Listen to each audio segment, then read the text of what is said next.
everybody, this is Tanuja Dabir here, mind body transformation whiz and digestion expert with a background in holistic nutrition. I help high achieving women get their mojo back by helping them reconnect with their body and nourishing their mind and their bodies so that they can feel their best. So today I'm going to be talking about high achieving women, professionals, whether you're entrepreneurs or you're in the corporate 9 to 5. We want a lot from our lives. We are high achieving, we like to do things, we like to get results, and I've been like that all my life too. I'm a big action taker. And yet at the same time, over the years, I found that I was feeling sick over time. And there were many reasons for that, stress being one of the biggest reasons. But that's why I wanted to talk about today the connection between stress, how you eat, the imbalances that you have in your body, internal imbalances in the sense of hormonal imbalances or nutrition deficiencies. So everything is really connected. When we think about our body and our well-being, not just wellness or good health, but overall well-being, it's about the mind-body connection and how when we are feeling stressed, that affects our digestion. So we can't digest our foods properly, or it causes emotional eating. Or how when we are sad, we might not be eating very well, or we might indulge in habits which are not conducive to our health. So there is a big connection when it comes to how you feel in your body and the symptoms that you experience with stress, with the mindset that you have, with the limiting beliefs that you might have, and it's about paradigm shifts. Last week I was at a women's gathering, and we were, there were some of them who were in a 9 to 5, and some of us were entrepreneurs.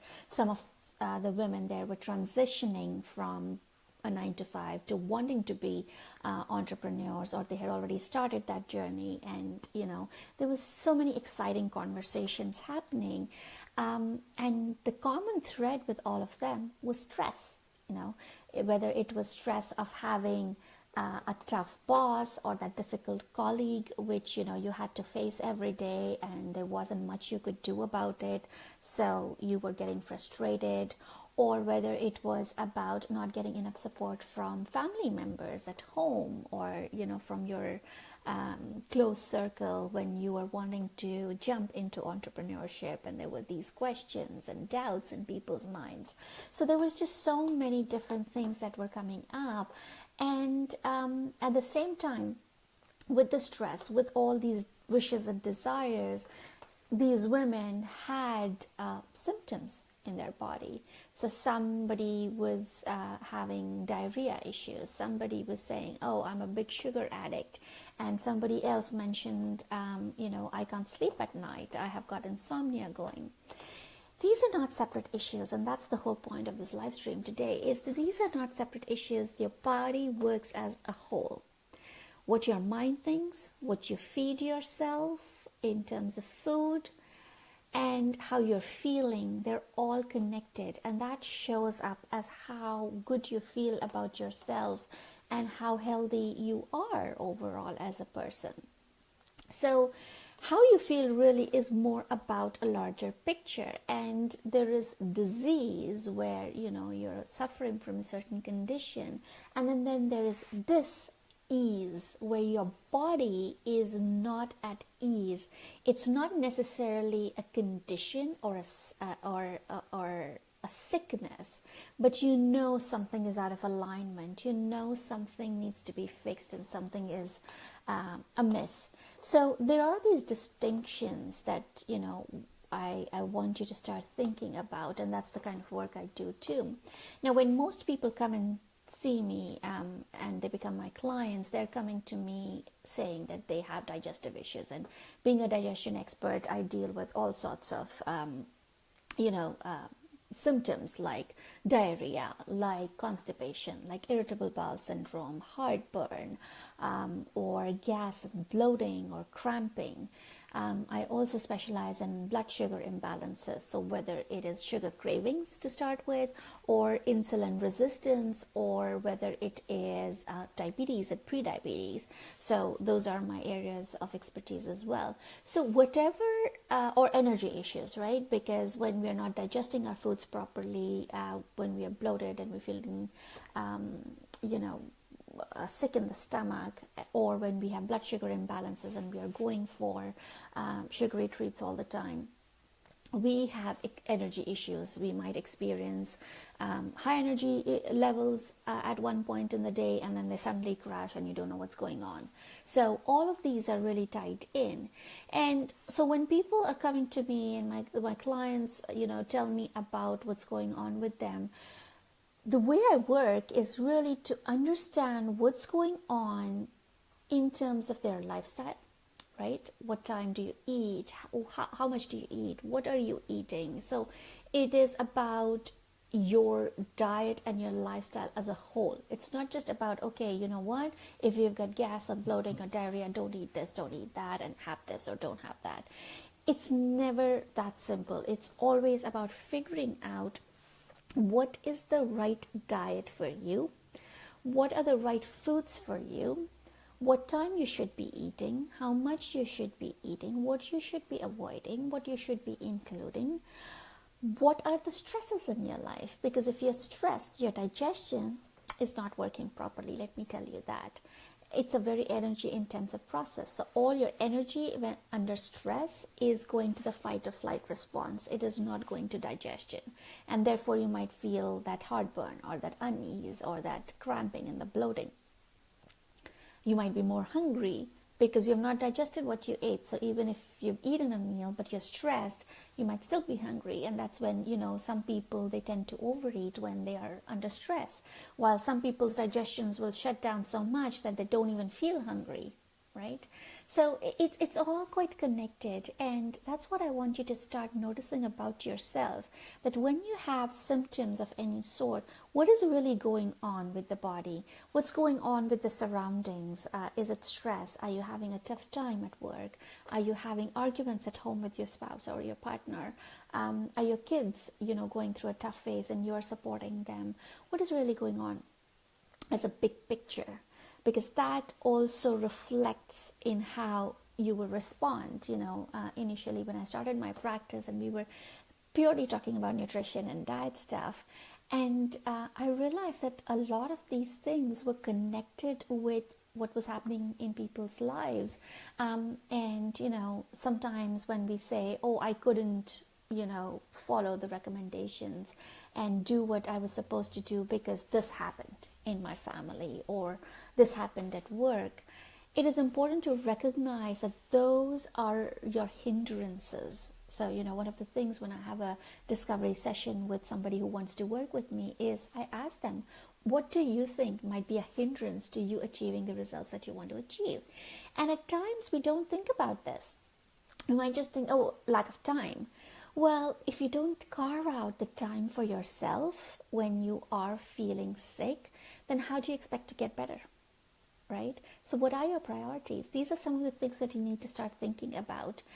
It is, like I keep harping on the same thing, it's about overall well-being. It's the whole picture. The body does not work just as digestion or just as sugar cravings or just as the mind. Everything is connected, and how you're feeling depends on how connected you are with your body or how disconnected you are. Because sometimes, especially for us high achieving women, in that in the striving, I was looking for the right word, but when you're striving to achieve something as a goal with your career or with your life, you might sometimes shut off the feelings you're genuinely feeling inside of you because you think that they might stop you from proceeding. I know there was a time when I did not want to work in my 9 to 5, even though I loved the work that I was doing. There was a phase where I was like, no, I think I want to work for myself. I don't want to do the 9 to 5 anymore. And that was a period when I was going through a lot of physical dis-ease as well, because I was shutting down myself, not recognizing that I knew it intellectually. Hi, whoever's joining in, please say hi. I knew intellectually that I wanted to switch and make that change, but I was, coming up with all sorts of reasons not to make that switch. I was like, oh, there's a steady income coming in. When I become an entrepreneur, I don't know if that will happen or not. And everything is set and I have a routine now, and change is scary sometimes, especially with the entrepreneurship. So it was a time when I was literally trying to shut myself off from feeling what I really wanted to do, and that was manifesting as aches and pains and tightness in the body, because I was almost resisting going to work. So it showed in my body. When I was, say, stressed or anxious about something, it would aggravate my irritable bowel syndrome, and that would show up as a symptom too. I would sometimes have these weird sugar cravings where I would just want to eat more and more sugar. So it was all correlated, and it wasn't much until later when I was, doing my nutrition course, that I started to understand the connection between the mind and the body. When I first started my, nutrition studies, I was just trying to find some respite from my diarrhea, from my IBS, and inflammation in the body. And my whole goal was like, I learn about the foods that I need to be eating so that I can start feeling better. But there was just so much more that I learned in terms of the mind-body connection. And that's why holistic nutrition talks about the mind, body, and diet, or spiritual connection as well. It's a holistic approach. And that's what opened my eyes to, oh my God, it's not just about what I'm eating. It's about what am I thinking, what's going on, what are the feelings that I've shut down and I'm not recognizing or acknowledging or honoring. Where am I not speaking my truth? Where am I, just trying to be compliant because that was what was expected of me in that particular role, whether it was at home as a wife or as a mother or as a daughter or out in the work field as an employee. I wasn't at times honoring my own feelings, saying that, oh, suck it up, you got to do this, you got to power through this. And we are all conditioned that way. And while that is required to some extent, to keep going, once you do that for a long period of time, you start feeling dis-ease in the body. You feel that in your gut, you feel that in your heart, you have that little choking feeling in your throat because you're not speaking your truth.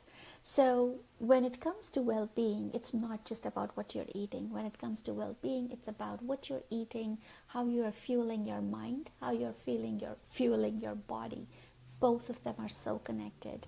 And that's what I want you to start thinking about, that whenever you have certain symptoms, especially if these symptoms have gone on for more than 3 months, I always say that that is more or less my benchmark, because no symptom, whether it's cravings or whether it's diarrhea or constipation, should go on for long. There are times when we feel constipated. There are times when we feel like having that big chocolate cake serving. Those are very normal, right? Once in a while, that's okay. You can have that. But if it's continuing, if that's something that you're feeling on a regular basis, day after day, then you got to stop and pay attention. What are you thinking? What are you not honoring? What are you not recognizing? And what is it that you are choosing to ignore? And sometimes, especially when it comes to diet, people have the curse of knowledge. So what does curse of knowledge really mean? And I'll probably do a big live stream on this separately. But curse of knowledge is when you think you know how to do something.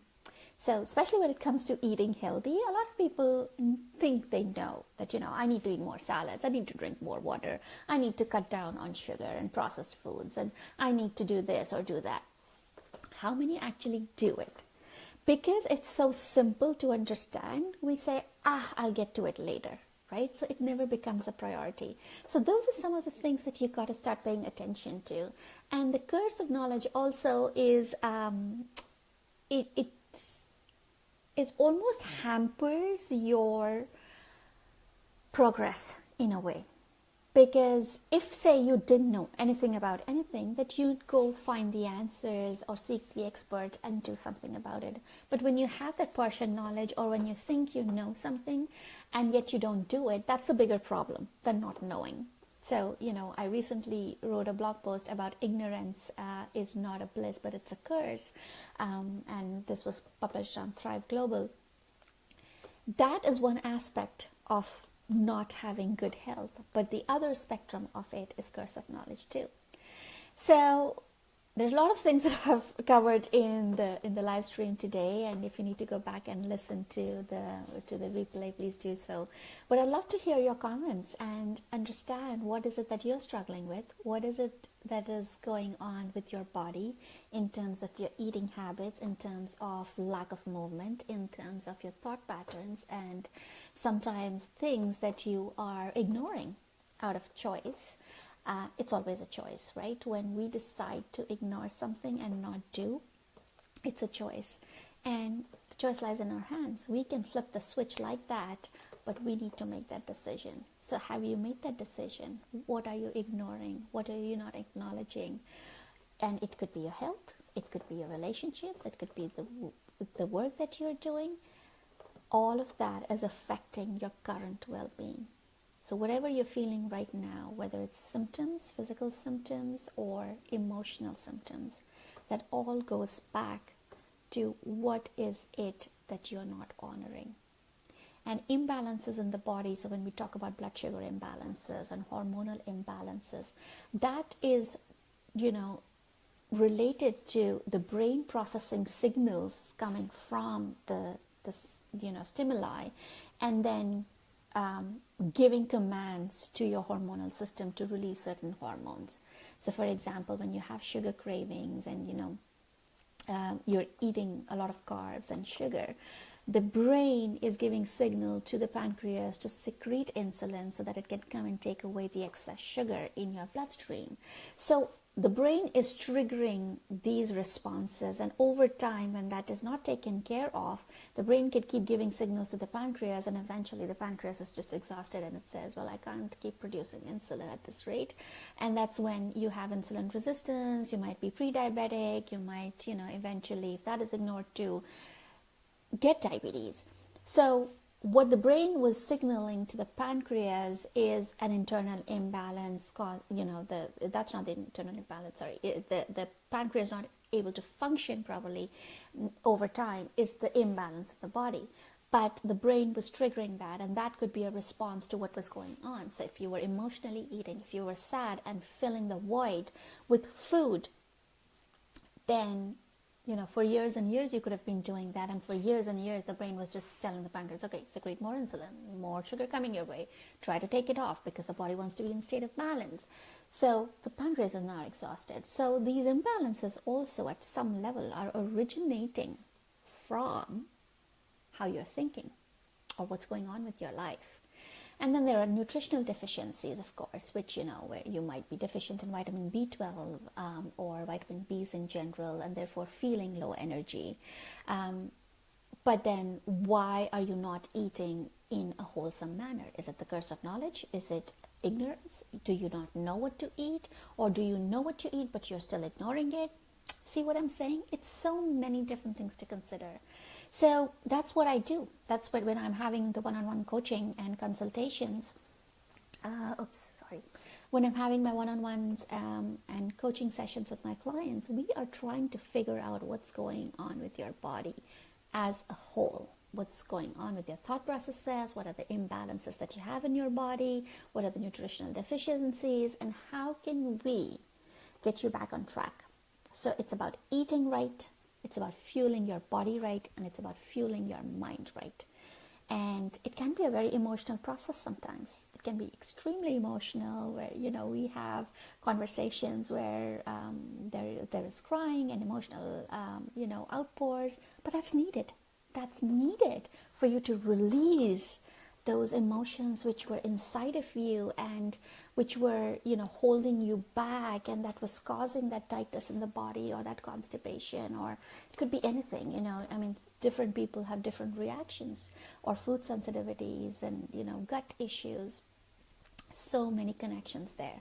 So if you have been experiencing any symptoms yourself and you can't figure out what's going on because you've tried so many different things and yet nothing is working, or it works short term and then you're back with the same symptoms, reach out. Let's have a conversation. Let's see what's going on with you, and how we can get you back on track, how to get you to have more fun in life again and have the freedom to eat the foods that you want to eat, and freedom from those limiting thoughts and beliefs and paradigms, and really have fun again, starting to live again, starting to enjoy doing the things that you want to do, have hobbies once again, because right now you don't have energy, you can't even have a hobby, right? So that's exactly the kind of work I do. If you need my help, I'm right here.